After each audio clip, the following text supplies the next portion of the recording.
Hello and welcome. What you are looking at is three different thermal solutions for a CPU.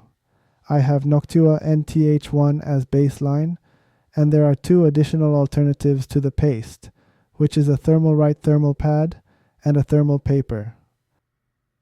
My focus is on this thermal pad. Thermalright has recently started selling them, and they do advertise it for GPU as well as CPU, so I figured why not. They come in a variety of thickness, and I've chosen the thinnest one possible, which is 0.5 millimeters. It looks like I will need to cut it to fit on a CPU. Now, I am going to say honestly at this point that I do not believe this will be good enough for CPU. From reviews I've seen on Amazon, people have been using these primarily for GPU RAM cooling, which makes sense. The varied thickness allows adequate RAM cooling, even if there is a gap between a heatsink and chips.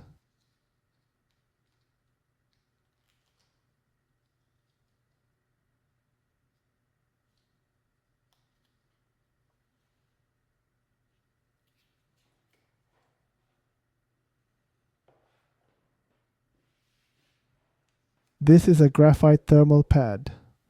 These are no longer on sale. I have several of them. I found these to be almost as good as thermal paste and have been using them for years. Yes, they are reusable. They've worn off and battered now, but still performs good enough. For bang for the buck, I'd choose the thermal paper. I purchased it for about 18 Canadian dollars in 2019, and it is still good. That is 6 years of usage.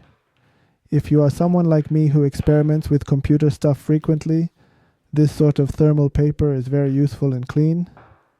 Anyway, let's start testing.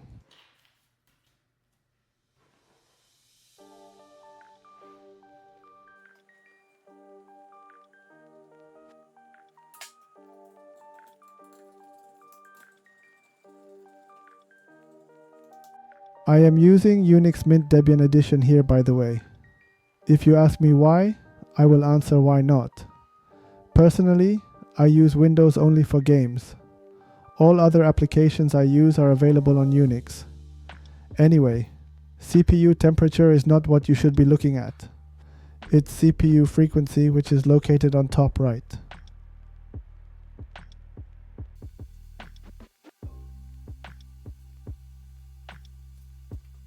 So, after several minutes of the stress test, it looks like 4.95 GHz is what I get by using Noctua NTH1. This is with TJ Max set to 75 degrees Celsius, which is the default setting. You can set TJ Max up to 95 degrees Celsius.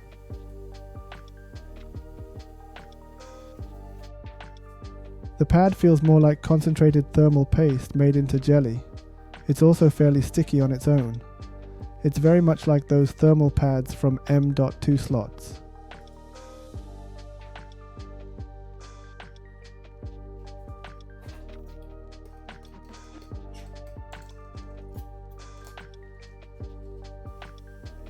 After several minutes of the test, the CPU frequency stabilized at around 4.8 GHz, which is 0.15 GHz slower. Given the fact that the pad cost me 15 Canadian dollars, I will say that this is a very bad deal. Performance itself is better than I initially expected. The pad should actually be decent for cooling RAM on GPU.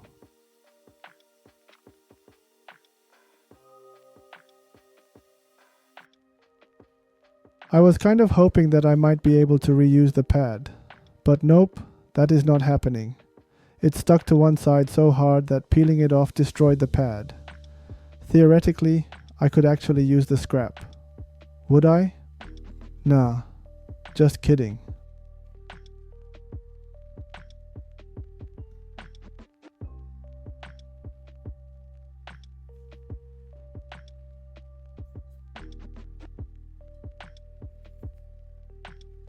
Installing a thermal paper is as easy as just placing the piece of paper on top of a CPU. You do need to be careful not to rock things hard, since the paper could easily move around.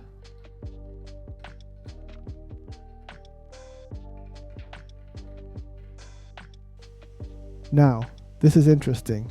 The thermal paper is performing virtually identical to Noctua NTH1. The CPU frequency stabilized at 4.95 GHz, exactly the same frequency seen from the paste test. This is my third video involving this thermal paper, and the result has been rather inconsistent. In one instance, it has done worse. In another instance, it has done slightly better, and now it is the same. It does seem clear that it is better than the pad, however, and it is truly reusable. So, here is the final result. Thermal paste and paper performed almost identically, while the thermal pad was behind the two. Even so, the thermal pad did not fail catastrophically. It was just slightly behind. While the thermal paper has the reusability and is cleaner, it's no longer actively on sale. Right now, it costs around $40 to import, for me at least. Therefore, I will say that it's no longer feasible to use it in 2025, meaning this is thermal paste versus thermal pad, and the winner is the paste. It wins both price-wise and performance-wise. It feels like this video is sort of pointless, since even I knew that the paste would be the eventual winner. However, I've always been looking for thermal paste alternatives for many years, and it looks like thermal paper does not lose out. Thermal Grizzly Carbon Thermal Pad is somewhat identical to the thermal paper I've shown in this video, but it's not reusable.